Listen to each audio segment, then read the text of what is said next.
ಕರ್ನಾಟಕ 50, ರಕ್ಷಣಾ ವೇದಿಕೆಗೆ 25. ಇವತ್ತಿನ ಈ ಸಂಭ್ರಮದ ಸಡಗರದ ಕಾರ್ಯಕ್ರಮದಲ್ಲಿ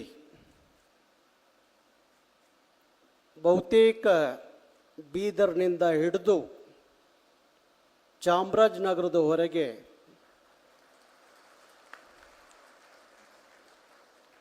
ದಕ್ಷಿಣ ಕನ್ನಡ ಜಿಲ್ಲೆಯಿಂದ ಹಿಡಿದು ಕೋಲಾರದ ಹೊರಗೆ ಎಲ್ಲ ಮುಖಂಡರುಗಳು ಇವತ್ತಿಲ್ಲಿ ಬಂದಿದ್ದೀರಿ. ಇಲ್ಲಿ ಶ್ರೀಸಾಮಾನ್ಯ ಕಾರ್ಯಕರ್ತರು ಇವತ್ತಿಲ್ಲಿ ಬರಲಿಕ್ಕೆ ಆಗಿಲ್ಲ. ಬಂದಂಥ ಎಲ್ಲ ನನ್ನ ನಾಯಕರುಗಳಿಗೆ ವಿಶೇಷವಾಗಿ ಅಭಿನಂದಿಸ್ತೇನೆ.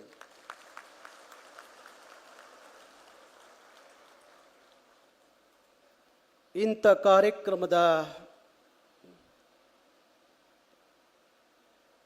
ಅದರಲ್ಲೂ ಇವತ್ತು ಭಾರಿ ವಿಶೇಷ ಏನಪ್ಪ ಅಂದರೆ ಡಿಸೆಂಬರ್ 27 ನಿನ್ನೆ, ಡಿಸೆಂಬರ್ 29 ನಾಳೆ. ನಿಮಗೆ ಗೊತ್ತಾಗಿರಬೇಕು ಏನು ಅಂತ ಹೇಳಿ. ಡಿಸೆಂಬರ್ 27 ಇಡೀ ಕರ್ನಾಟಕದಲ್ಲಿ ನಾಮಫಲಕದಲ್ಲಿ 60% ಕನ್ನಡ ಆಗಬೇಕು ಅಂತ ಹೇಳಿ ಕರ್ನಾಟಕ ರಕ್ಷಣಾ ವೇದಿಕೆಯ ಕೆಚ್ಚೆದೆಯ ಹುಲಿಗಳು ಬೀದಿಗಿಳಿದಂಥ ದಿವಸ.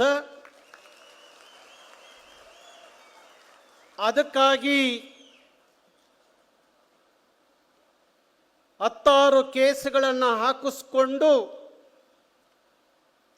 ನನ್ನೂ ಸೇರಿದಂತೆ ಇಲ್ಲಿ ಕೂತಿರುವಂಥ ಬಹುತೇಕರು 16 ದಿವಸ ಜೈಲುವಾಸವನ್ನು ಅನುಭವಿಸಿದಂಥ ದಿವಸ ಇವತ್ತು ನಾವು ಜೈಲಲ್ಲಿದ್ದು.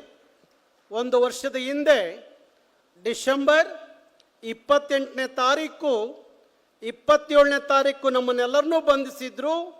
28ನೇ ತಾರೀಕು ಬೆಳಗ್ಗೆ 7 ಗಂಟೆಗೆ ನಾವೆಲ್ಲ ಜೈಲಲ್ಲಿ ಇದ್ದು. ನೋಡಿ, 27 ಹೋರಾಟ, 28 ಜೈಲುವಾಸ, ನಾಳೆ 29 ನಮ್ಮ ರಾಷ್ಟ್ರ ಕವಿ, ಜಗದ ಕವಿ, ಯುಗದ ಕವಿ, ರಸ ಋಷಿ ಕುವೆಂಪು ಅವರ 120 ವರ್ಷದ ಹುಟ್ಟುಹಬ್ಬದ ಸಂದರ್ಭ. ಕರ್ನಾಟಕ ರಕ್ಷಣಾ ವೇದಿಕೆಯ ಆದರ್ಶ ಕವಿ, ಜಾತಿ ಧರ್ಮಗಳನ್ನು ಮೀರಿ 21ನೇ ಶತಮಾನದಲ್ಲಿ ವಿಶ್ವ ಕವಿಗಳ ಮಹಾಪಂಕ್ತಿಯಲ್ಲಿ ರಾಷ್ಟ್ರ ಕವಿ ಅನ್ಸ್ಕೊಂಡಂಥ ಕುವೆಂಪು ಅವರ